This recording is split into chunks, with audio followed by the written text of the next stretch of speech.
So 5 months ago, I filmed this video.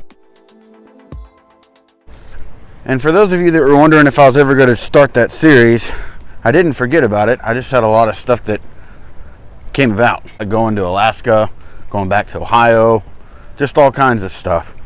Today I'm going to do the first video in that series of used and abused gear reviews. It's actually something that I've had now for about 3 years. It hasn't disappointed me one bit. It's going to be something that doesn't slice or dice or do anything really fancy.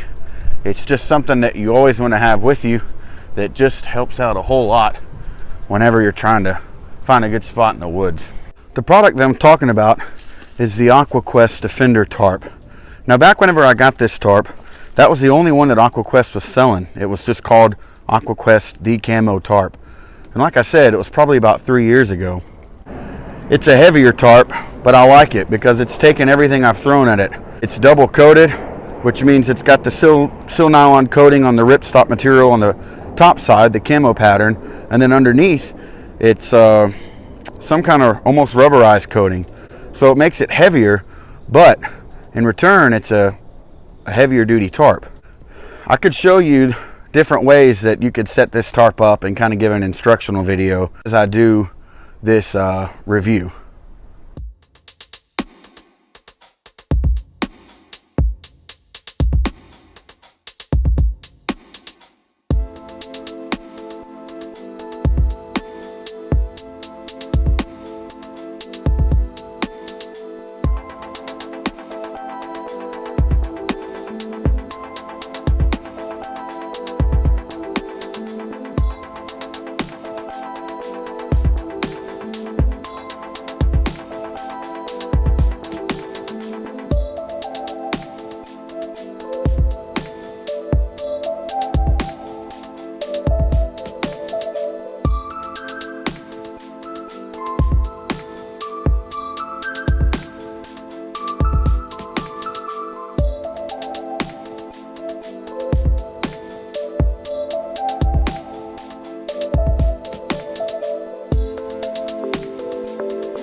The last time I used my Aqua Quest tarp, it had been raining and it was getting close to dark and I was ready to go ahead and walk on home. So I didn't have a chance to actually roll it up nice and neat and the way that I would normally do it, but it's kind of worked out because now you can see actually how big the stuff sack is. It's normally about this big in the stuff sack, so you have plenty of room to put other things in there, like maybe a poncho or some stakes, guy lines, and all of that. This is just one of many ways that you can set up a tarp. We've all seen videos of all the different ways that you can configure and different setups for different environments and different types of weather and whatnot.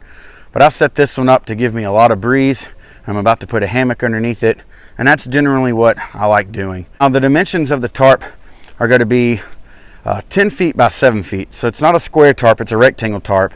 And that has its pros and cons. I won't get into that now, but I have really enjoyed this tarp. I can show you a few things about it that make it unique and that make it the very first used and abused gear review for my channel. This is going on 3 years old, and there's a reason why this is number one in this review series, because it's by far probably my favorite piece of equipment, and I've used it the most out of everything besides cutting tools. First off, I'll show you the only thing that has happened to this tarp in the course of 3 years that you could say is damaged or flawed, and it was totally my user error. This right here is a quick repair that I made that has seemed to work and last now for the duration of the tarp. The first year that I had this, I set this up using an old tent pole, and I threaded the tent pole through this tie out and angled the line this way. And what it did was it cut into the nylon webbing a little bit. If you look real close, you can see right here where it was cut. So what I did was I took a lighter and melted the frayed part of it and then put this piece of tape around it, and it's lasted so far. Now I've left these flaps loose on purpose to kind of show you the features of it. On top you have their camo pattern ripstop material. It itself is waterproofed, and then underneath you have this rubberized like coating, so you can barely see through the tarp when you hold it up to the sun, but when you don't have it on the sun, you can see the different color, that shade of olive. Also, on every corner is one of these pockets that you can put a blunt stick in or a blunt object so it won't rip through it to stake this out. I'm assuming you can use trekking poles would probably be the smartest thing. The loops are heavy duty nylon. They're stitched in a cross pattern like that and reinforced, and the corners themselves are reinforced with this sewing here. This is what the Centerline tab looks like. There's a little small tab underneath, and it comes in handy sometimes, but I haven't used it that much. But as you can see, underneath pretty high stress, you don't see the tarp pulling away from the stitching or anything. It's all reinforced, really heavy duty. We are underneath the tarp, and this is the center seam. The vertical piece going this way and the horizontal piece going this way intersect, and as you can see, the seams are taped all the way down.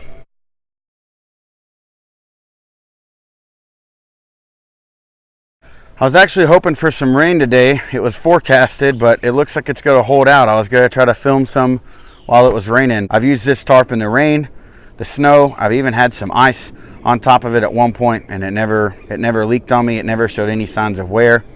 Besides that user error that I had with the tie out, all the other stitching and all the other tie outs have remained intact.